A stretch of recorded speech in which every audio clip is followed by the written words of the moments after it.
Please have a seat, everybody. Welcome to The Late Show. I'm your host, Stephen Colbert. It's Friday. It's Friday. We're all ready for the weekend. We've earned it. We've earned it. And the midterm elections are just 4 days away. There's so much excitement, even Republicans in Georgia can't suppress it. And on Tuesday, this Late Show right here will be live from the Ed Sullivan Theater. Big night. Big night. We're going to be right up in here live. Of course, the electorate has changed some since last we voted, because in this election, millennials will pass baby boomers as the largest voter-eligible age group. Yes! Boom. That's right. The torch has been passed to millennials, who immediately dropped it because it's way easier just to use the flashlight on your phone. And the younglings are paying attention to the midterms. According to a new Harvard study, young people could vote next week in numbers not seen in more than 30 years. I hope so. I want to see that. Do it. I want to see that. It could be 30 years. It could be the highest turnout since the late 80s, when young people came out in force for the presidential ticket of Madonna Beetlejuice 88. And the early voting numbers back it up. Compared to the last midterms in 2014, 18 to 29-year-old turnout is 5 times higher in Texas, 5 times higher in Nevada, 4 times higher in Georgia, and 3 times higher in Arizona. That's right. 3 times higher in Arizona. This year, all 3 people who are under 30 in Arizona voted. Good for you. Yeah. Please wear sunscreen, because that old lady on the bench is 26. The universities are doing their part too. The schools of the Big Ten have announced the Big Ten voting challenge to see which school has the highest eligible voter turnout. Now, I'm a proud Big Ten alum, and I want all my fellow Northwestern Wildcats to get out there and vote and win this thing. But given the swing states this year, I'm also okay if Ohio State or Wisconsin just crushes us. But still, some young people aren't planning to vote. And New York Magazine asked 12 disengaged millennials why. Some of the reasons are, well, reasonable, like it's incredibly difficult for hourly workers to vote. It's such a tedious process to even get registered. And growing up, going to Catholic school, everything we learned had a skew on it. I think that shaped me to hate politics. Now, as a Catholic, it pains me to hear that. Our religion isn't about teaching you to hate politics. It's about teaching you to hate yourself, okay?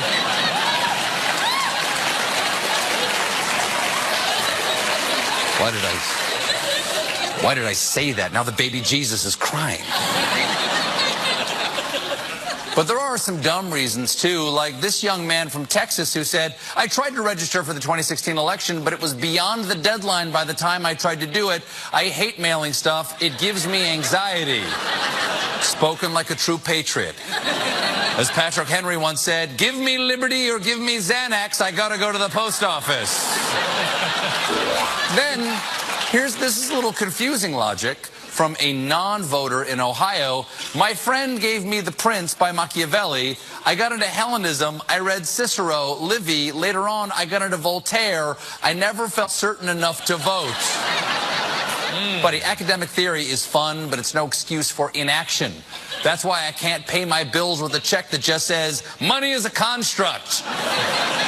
Now, this election has been very divisive. I think we all know that. But most of us believe that deep down, we all have the same hopes and dreams. And we are wrong, because a new survey says that Republicans and Democrats don't just disagree about politics, they have different sexual fantasies. And you can trust the survey because they took their time. I mean, the voters were repeatedly polled.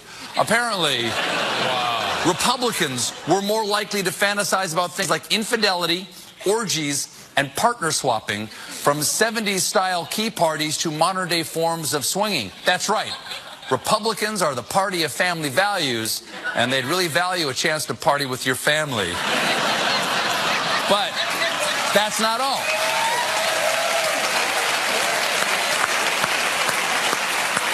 some very, very open-minded people here tonight. But that's not all. Republicans also reported more fantasies with voyeuristic themes, including visiting strip clubs. How uptight do you have to be that visiting a strip club is your fantasy? A strip club, there's no way I could randomly be in a room that also has a naked lady, but once a year on my birthday, I do drive past one. Things are a little different on the other side of the aisle. Democrats were more likely to fantasize about BDSM activities, particularly masochism, which involves deriving pleasure from the experience of pain. Oh, really? So getting their asses kicked by the Republicans was some sort of sick role-playing. Look, just, I'm begging you, baby,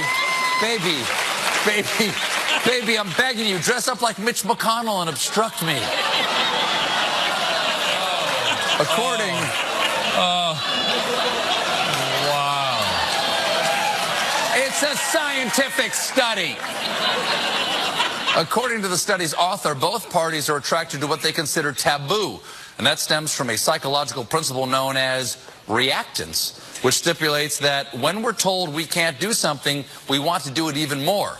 If you'd like to learn more about reactance, you can't, because I won't let you. You like that, baby? You like that?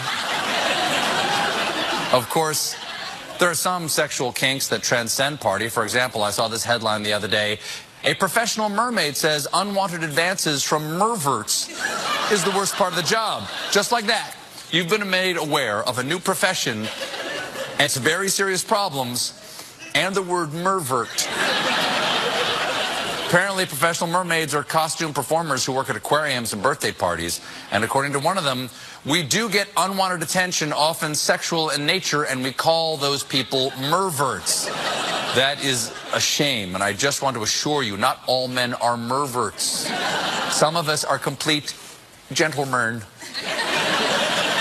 But these merverts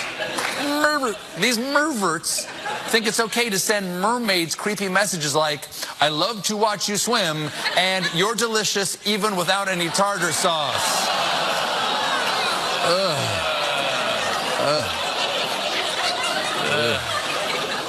Tartar sauce. And I've tolerated this injustice for about 30 seconds, and I'm not going to take it any longer. Listen up, you merverts and other seviants. Professional mermaids don't exist to be fetish objects in your sick ocean sex fantasy. Professional mermaids exist to provide an unrealistic body image to young children and young fish. I don't want this mervert problem. I don't want this mervert problem to affect our other cherished human sea creature performers. I'm talking to your womanities, your narmaids, and your feels. That's a female eel. Some of those are made up. Meanwhile, back on dry land, a Florida mayor is accused of soliciting sex from a constituent in exchange for speed bumps. This type of corruption is often referred to as pay to play, but let's just call this one humps for bumps. That struck a nerve. That really struck a nerve. The story is speaking to people. According to a Florida resident, Catherine Padilla, she was propositioned by Mayor of Laterna and man suggesting his jacuzzi at a weird time, David Stewart. And Padilla suspects she's not the only one who the mayor offered sex in exchange for speed bumps. She said, if there's anybody else out there has had this happen to them out there, please come forward now because it's not too late. I suggest interviewing anyone who lives on this street. But all of that. Oh, is that a real street? Is that a real street? I don't know. No real Could be. But that's small town politics. I'm focused on the big vote that will reshape America's political landscape. The Arizona election for state mining inspector. It's a hot race between Republican Joe Hart and Democrat Bill Pierce. And if they look like perfectly normal candidates, it's because those are just stock photos of politicians. Here's the real Joe Hart and Bill Pierce. Now, there's a lot going on in those two pictures. Yeah. But we're going to go with emergency room triage rules and start with a guy who's bleeding from his face. That's Hart's mugshot after a 2017 arrest following a fight that took place between the 73-year-old Hart and his 59-year-old nephew. Now, I know that sounds bad, but fighting your nephew is a long Arizona tradition. It's actually the Arizona state motto. And how did old nephew Strangler here get into the mine inspecting field? According to him, I knew how to push a car by the time I was 7 years old. My dad thought if you's old enough to eat solid food, you's old enough to work in the mine. Also, you's old enough to fight your uncle. Come on, I'm a toddler. I'm tall enough to push you in the gemstones. Let's do this. Now, Hart's opponent is Bill Pierce, who, remember, looks like Johnny Cash had a baby with Father Time. And what are his credentials? Well, according to Pierce, a fire broke out at the cotton gin he was working at, and he had to fight the fire himself, during which he fell backwards into a seed pit, cracking his head open and breaking more than a dozen bones on his left side of his body. They called my wife and told her I was dead. Turns out I wasn't dead, so they pulled me out of there. I learned the hard way that a safe work environment has to be a priority, so that's why I am running. I'm sorry, is he... Yes.